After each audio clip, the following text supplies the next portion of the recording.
Hello नमस्कार, आप सभी का बहुत-बहुत स्वागत है हमारे चैनल स्टडी ग्रुप हिंदी में। तो जैसा कि आप लोगों को ज्ञात होगा, हमारे चैनल के माध्यम से Hindi, TGT, PGT, net, JRF जैसी आदि एग्जाम की तैयारी कराई जाती है। साथ ही विभिन्न प्रकार की प्रतियोगी परीक्षाओं के सामान्य हिंदी पाठ की तैयारी कराई जाती है। जो लोग चैनल पर नए हैं, चैनल को सब्सक्राइब जरूर करें। वीडियो अच्छा लगे तो लाइक शेयर जरूर करा करें, साथ में बेल आइकन प्रेस करें।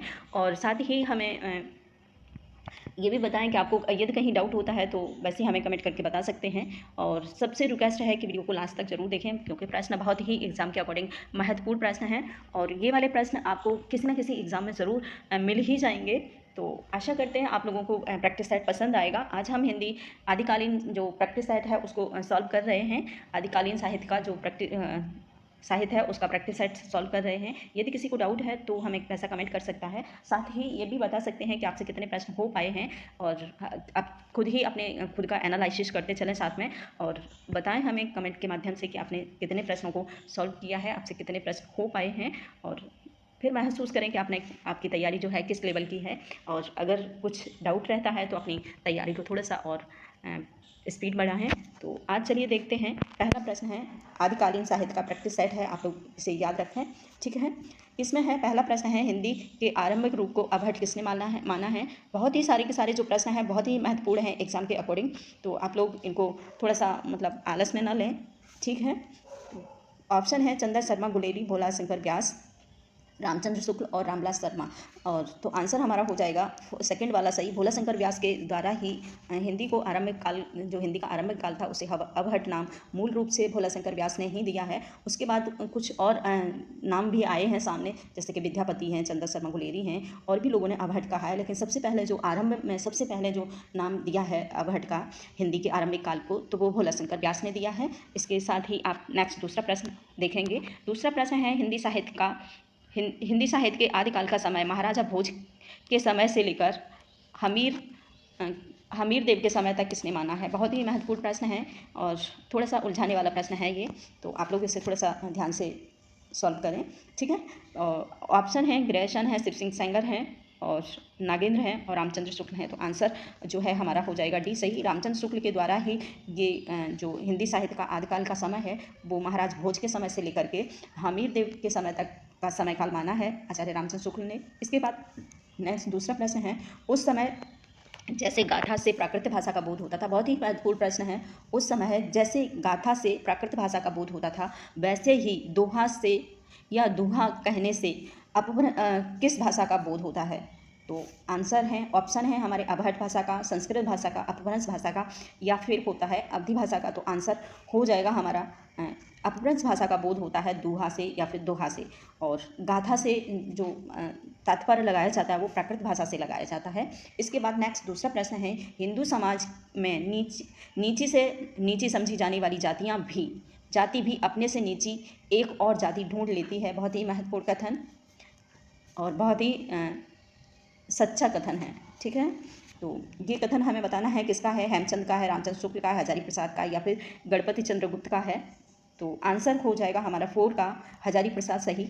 आचार्य हजारी प्रसाद द्विवेदी के द्वारा ही ऐसा समझा जाता है। हजारी प्रसाद को देखा जाए तो इन्होंने कहीं ना कहीं जो समाज में फैली हुई कुरीतियों में अपनी सच्चाई को साबित किया है, मतलब उसकी सच्चाई को उन्होंने उजागर किया है। ऐसा नहीं है कि बस लोगों को मन बहलाने के लिए उन्होंने अपने कथनों को रखा हो साहित्य में, ऐसा नहीं है। उन्होंने उस चीज़ की, उस समाज की सच्चाई को साबित किया है कहीं ना कहीं।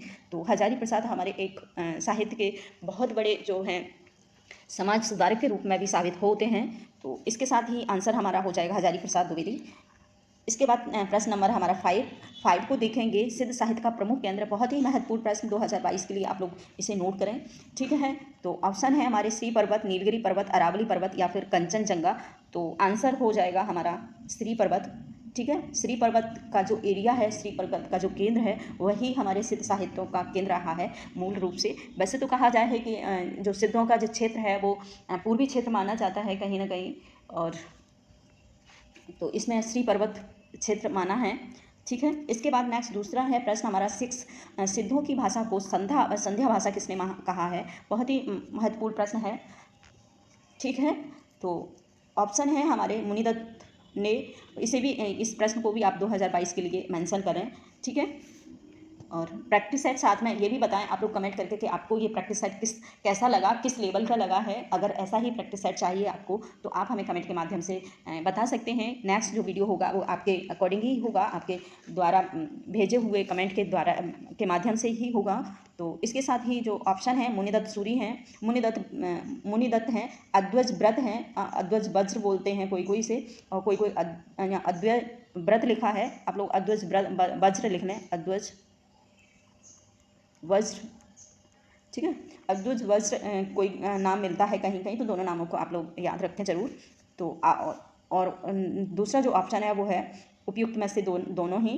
तो आंसर हमारा हो जाएगा थर्ड सही, उपयुक्त में से दोनों ने ही हिंदी जो कि संध्या भाषा है, उस सिद्धों की भाषा को संध्या भाषा माना है, ठीक है। इसके बाद नेक्स्ट दूसरा प्रश्न बनता है स्वयंभू कृत पयून चरयू में किस गाथा का वर्णन है। महत्वपूर्ण प्रश्न है आप लोगों के लिए कि जो स्वयंभू के माध्यम से लिखी हुई बहुत ही महत्वपूर्ण कृति है पयून चरयू, तो उसकी हमें जो कथा वस्तु है उसका वर्णन किस आधार पर है, किस कथा पर आधारित है, ये बताना है। ऑप्शन है रामायण, महाभारत, भगवत गीता या फिर ऐतिहासिक कथा। तो आंसर हमारा फर्स्ट हो जाएगा सही। इसमें जो पयून चरयू में राम कथा का वर्णन किया गया है, ठीक है। इसके बाद नेक्स्ट दूसरा है प्रश्न नंबर 8, ठीक है। प्रश्न नंबर 8 है खने खने नहनों को अनुसुरही, खने खने बसत धूल तनु भरही। पंक्ति किसकी हैं, ये पंक्तियां हमको बताना है। खने खने नयन कौन अनुसुरही, तो ये पंक्तियां हैं। ऑप्शन हैं हमारे अमीर खुसरो हैं, जगनिक हैं, दलपत विजय या फिर विद्यापति हैं। तो आंसर हमारा डी सही हो जाएगा। विद्यापति के द्वारा ही ये प्रमुख पंक्तियों को लिखा गया है। बहुत ही महत्वपूर्ण पंक्तियां हैं और ये पंक्तियां 2013 के पीजीटी प्रश्न पत्र में आई हैं, ठीक है।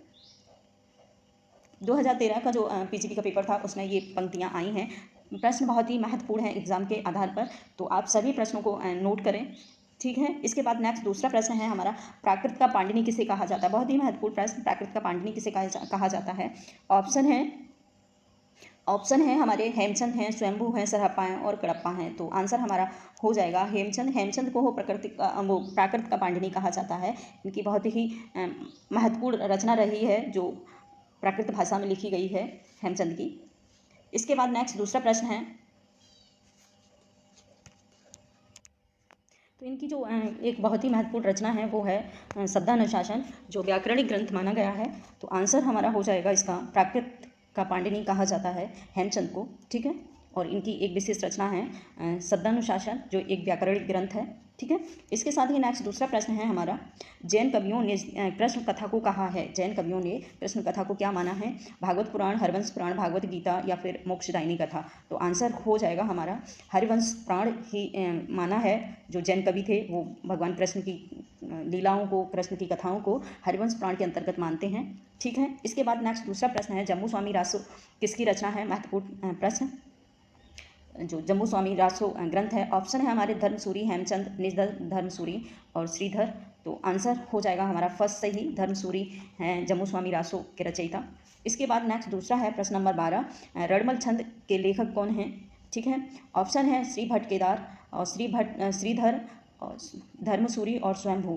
तो आंसर जो होगा इसका वो हो जाएगा श्रीधर, ठीक है। रड़मल छंद की जो रचना की है वो श्रीधर ने की है। श्रीधर के द्वारा ही रड़मल छंद का आरंभ हुआ है। इसके बाद नेक्स्ट दूसरा प्रश्न है ढोला मारूरा दोहा किस क्षेत्र का लोकप्रिय लोक भाषा का काव्य है। बहुत ही महत्वपूर्ण रचना है ढोला मारूरा दोहा। तो ऑप्शन है हमारे महाराष्ट्र और उत्तर प्रदेश, गुजरात और राजस्थान। तो आंसर जो होगा हमारा वो हो जाएगा राजस्थान, क्योंकि रड़मल छंद जो रचना लिखी गई है, ठीक है, वो लिखी गई कुशल लाभ के द्वारा, ठीक है।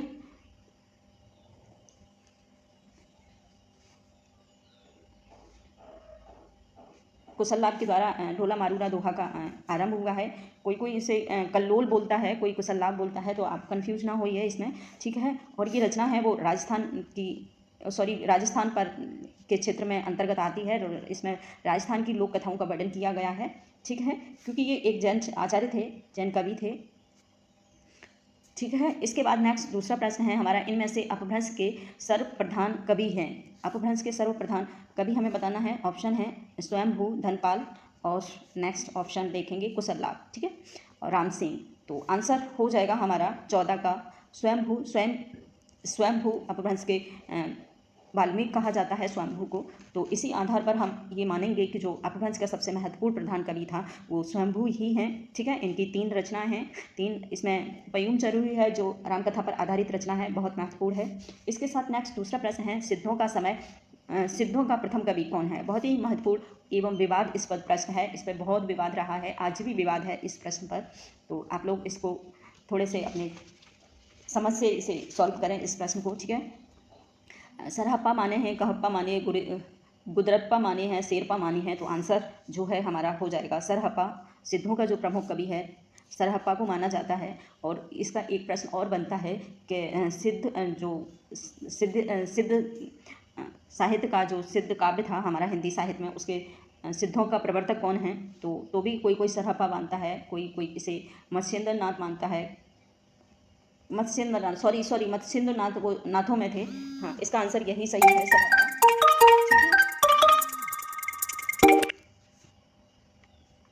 सरहप्पा है, सॉरी मेरे से थोड़ा सा मैं कंफ्यूज हो गई थी इसमें, तो मैं नाथों को समझ रही थी इस क्षेत्र का, तो इसलिए सॉरी। इसके बाद नेक्स्ट दूसरा प्रश्न है हमारा, प्राकृत पेंगलम किसकी रचना है। बहुत ही महत्वपूर्ण प्रश्न है, प्राकृत पेंगलम की जो रचना है वो किसके द्वारा की गई है। तो आंसर हमारा हो जाएगा 16 का।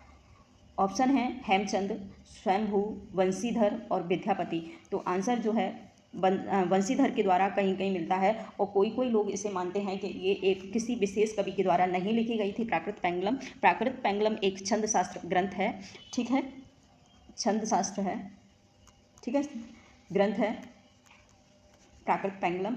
और तो कोई इसे मतलब सामूहिक रूप से रचना मानते हैं प्राकृत पेंगलम को, और कोई इसे वंशीधर इसको स्वीकार किया है। तो आप लोग अभी इस जगह पर आप वंशीधर को ही सही माने, और यदि ऑप्शन सामूहिक रूप से आता है तो आप समूह को सही करेंगे। ठीक है, इसके बाद नेक्स्ट दूसरा प्रश्न है हमारा, अपभ्रंश प्रभावित हिंदी रचना कौन सी है। अपभ्रंश से प्रभावित हिंदी रचना कौन सी है। भट्टेश्वर बाहुबली रास, सालेभद्र सूरी की रचना है, चंदनबाला रास, नेमिनाथ रास या फिर बसंत विलास। तो आंसर जो है वो हमारा हो जाएगा भट्टेश्वर बाहुबली रास अपभ्रंश प्रभावित हिंदी रचना है। इसके जो रचनाकार हैं वो सालेभद्र सूरी हैं। ठीक है, इसके बाद नेक्स्ट, और इसकी जो समय काल है भट्टेश्वर बाहुबली रास का 1184 लोग मानते हैं, 1184 ईस्वी। ठीक है, इसके बाद नेक्स्ट दूसरा प्रश्न है, वीरगाथा कालीन रासो काव्य में निम्नलिखित में से किस विषय का वर्णन नहीं हुआ है। ठीक है, वीरगाथा कालीन जो रासो साहित्य लिखे गए थे उनमें से किस क्षेत्र में किस विषय पर जो किस विषय का वर्णन नहीं हुआ है वो हमें बताना है। आश्रयदाताओं का अतिरंजनापूर्ण नवीन, दूसरा है इतिहास और कल्पना का सम्मिश्रण, दूसरा है कृष्ण लीला का प्रतिपादन, युद्धों का सजीव एवं गयात्मक वर्णन। तो आंसर जो है इसका हो जाएगा,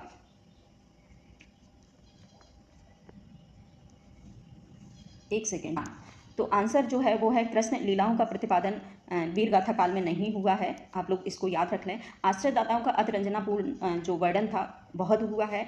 इतिहास को काल्पनिक रूप में बहुत देखा गया है, बहुत ही कथाओं को इतिहास को बढ़ा चढ़ाकर बताया गया है। युद्धों का सजीव एवं गद्यात्मक वर्णन किया गया है, और जो आंसर है वो हमारा हो जाएगा थर्ड सही, कृष्ण लीलाओं का प्रतिपादन वीरगाथा काल में नहीं हुआ है। तो आंसर हमारा थर्ड सही हो जाएगा। इसके बाद नेक्स्ट प्रश्न है हमारा दूसरा, अमीर खुसरो की पहेली तथा मुर्गियों का क्या उद्देश्य है। बहुत ही महत्वपूर्ण प्रश्न एकदम बहुत ही एग्जाम के आधार पर छटे हुए प्रश्न है, महत्वपूर्ण प्रश्न है। तो आप लोग थोड़ा सा ध्यान दें और हमें गैस करके आप गैस करके अपना मेंशन करें, और हमें कमेंट के माध्यम से ज़रूर बताएं कि आपने कितने आपसे प्रश्न हो पाए थे, और आपको ये प्रैक्टिस सेट जो है कैसा लगा था, किस प्रकार का था, और इसमें कोई चेंजिंग चाहिए तो हमें वैसा बता सकते हैं। ओके, तो आंसर ऑप्शन है हमारा, पृथ्वीराज की वीरता का वर्णन अमीर खुसरो की पहेलियों में क्या उद्देश्य है। तो और दूसरा ऑप्शन है अलाउद्दीन और हमीर के युद्धों का वर्णन है। दूसरा है ऑप्शन मनोरंजन के माध्यम से लोक व्यवहार की शिक्षा का वर्णन है। और तो आंसर इसी आधार पर जो होगा वो है मनोरंजन के माध्यम से लोक व्यवहार की शिक्षा को देना। लोक व्यवहार में मतलब कहानियों के माध्यम से, कथाओं के माध्यम से, लोकगीत के माध्यम से, और ये एवं कहावतों के माध्यम से जो अमीर खुसरो का माध्यम था, जो उद्देश्य था वो यही था कि जो समाज में फैली हुई कुरीतियों को किसी न किसी माध्यम से दूर किया जाए, चाहे भले ही उन पर हास्यास्पद पंक्तियाँ लिख कर क्यों न की जाएँ। तो मनोरंजन के माध्यम से उन्होंने ये बताया है कि लोक व्यवहार को शिक्षा प्रदान करना है, ये उनका उद्देश्य था अमीर खुसरो की पहेलियों का। इसके बाद नेक्स्ट दूसरा प्रश्न है, आदिकाल में किस प्रकार का साहित्य लिखा जा रहा था? आदिकाल में किस प्रकार का साहित्य लिखा जा रहा था, ये हमें बताना है। ऑप्शन है हमारे, कृष्ण भक्त पर आधारित काव्य था क्या? दूसरा है निर्गुण की उपासना थी, जनजीवन से हटकर राजाओं की वीरता का अतिरंजनपूर्ण वर्णन था, उपयुक्त में से कोई नहीं। तो इसका जो आंसर है वो हो जाएगा सी सही, 20 का। ठीक है, 20 का सी सही है। जनजीवन से हटकर राजाओं की वीरता का अति रंजनपूर्ण वर्णन किया जा रहा था आदिकाल में। जो हमारे आदिकाल में रासो साहित्य लिखे गए हैं, किसी न किसी वीर योद्धाओं का वर्णन और किसी न किसी राजाओं का, उसमें वीर गाथाओं का वर्णन किया गया है। तो यही हमें बताना है कि जो आदिकाल का जो साहित्य लिखे गए थे उसका जो मेन उद्देश्य था या फिर जो साहित्य का विषय था वो जनजीवन से हटकर राजाओं और जो वीर लोग थे, वीर योद्धाओं थे, उनका वर्णन था। अतिशयोक्तापूर्ण जो वर्णन किया गया था उसमें। इसके साथ नेक्स्ट दूसरा प्रश्न बनता है, 10वीं से 14वीं शताब्दी के साहित्य को किस विद्वान ने आदिकाल के अंतर्गत रखा है? बहुत ही महत्वपूर्ण प्रश्न है नेट के आधार का। तो आप 2022 के लिए इसे महत्वपूर्ण इस पर स्टार लगा के इसे मेंशन करें। ठीक है, तो प्रश्न है 10वीं से 14वीं शताब्दी के साहित्य को विद्वानों ने आदिकाल के किस विद्वान ने आदिकाल के अंतर्गत रखा है? ऑप्शन जो है वो है हमारे, प्रश्न नंबर है 21।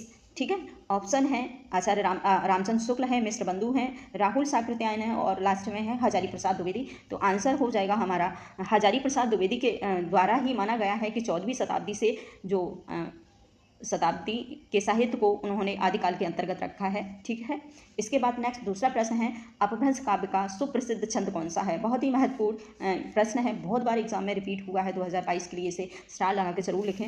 ऑप्शन है कड़वक छंद है, पद्धर छंद है, रास है और ई हा है। ठीक है, तो आंसर जो होगा वो होगा हमारा, इसमें पद्धर बताया है, कहीं कहीं कड़वक छंद को भी इसमें मेंशन किया है। तो आप इस चीज़ को दोनों ही समझें, या यदि कड़वक आता है तो कड़वक को या फिर पद्धर आता है तो पद्धर को। ठीक है, तो इस प्रकार से आंसर हमारा मेरे हिसाब से ये दोनों ही सही हैं। ठीक है, इसके बाद नेक्स्ट दूसरा प्रश्न है, निम्नलिखित कौन सा काव्य आदिकाल का नहीं है? ठीक है, आदिकाल का जो निम्नलिखित कौन सा नाम, ठीक है, मैं काव्य बोल रही थी, इसको नाम, कौन सा नाम आदिकाल का नहीं है ये हमको बताना है। वीरगाथा काल, गद्य काल, चारण काल, सिद्ध सामंत काल। तो वीरगाथा काल नाम दिया है रामचंद्र शुक्ल ने। ठीक है, रामचंद्र शुक्ल ने दिया है। गद्य काल हमारा जो माना जाता है वो आधुनिक काल को माना जाता है, आधुनिक काल को गद्य काल की संज्ञा दी गई है। चारण काल जो माना है वो माना है रामकुमार वर्मा और गणपति चंद्र। ठीक है, रामकुमार और गणपति चंद्र। इसके बाद सिद्ध साहित्य जो सामंत काल माना है साकृत्यायन ने माना है। साकृत्यायन के द्वारा आदिकाल को सिद्ध सामंत काल का नाम दिया गया है। चारण काल रामकुमार वर्मा गणपति चंद्र के द्वारा दिया गया है। वीरगाथा काल रामचंद्र शुक्ल के द्वारा दिया हुआ है। जो नहीं है आंसर हमारा वो है सेकंड वाला, गद्य काल आधुनिक काल को कहा जाता है। तो आंसर हमारा सेकंड सही हो जाएगा। इसके बाद नेक्स्ट दूसरा प्रश्न है,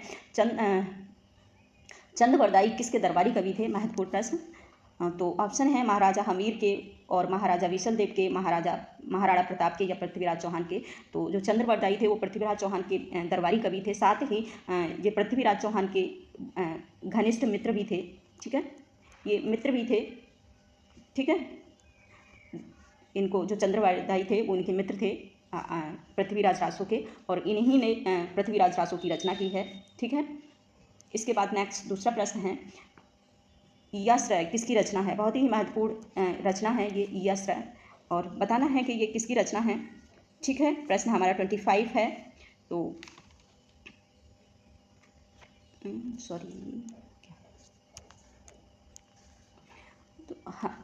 तो ईयाश्रय जो रचना है वो किसकी है ये हमें बताना है। पुष्पदंत की है, हेमचंद की, राजशेखर की या वररुचि की है? तो आंसर हमारा हो जाएगा सेकंड सही, हेमचंद के द्वारा ही ईयाश्रय की रचना की गई है। इसके बाद नेक्स्ट दूसरा प्रश्न है, गौतम राज किसकी रचना है? गौतम राज महत्वपूर्ण रचना है, रचनाएं बहुत महत्व रखती हैं हमारे हिंदी साहित्य में। टीजीटी पीजीटी या फिर नेट में बहुत सबसे ज़्यादा जो प्रश्न बनते हैं वो रचनाओं से बनते हैं, तो इसीलिए रचनाओं को थोड़ा सा ज़्यादा ध्यान दें।